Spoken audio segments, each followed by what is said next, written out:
Hi, this is Lucy.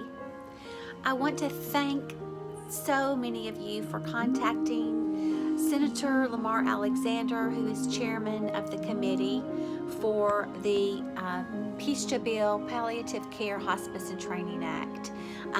We want to thank you for opposing this bill and for contacting all of the other legislators on that committee.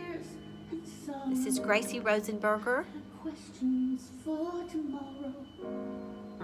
There have been times I didn't know right from wrong. And then you're going to hear Joni, Eareckson, Tada. But in every situation, God gave blessed consolation that my trials only come to make me strong.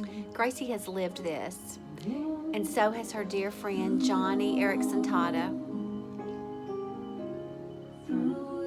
We appreciate your prayers more than anything.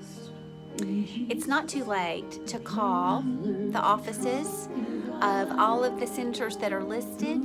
Anybody that you know, please ask them to call and oppose Senate Bill 2080 and support life.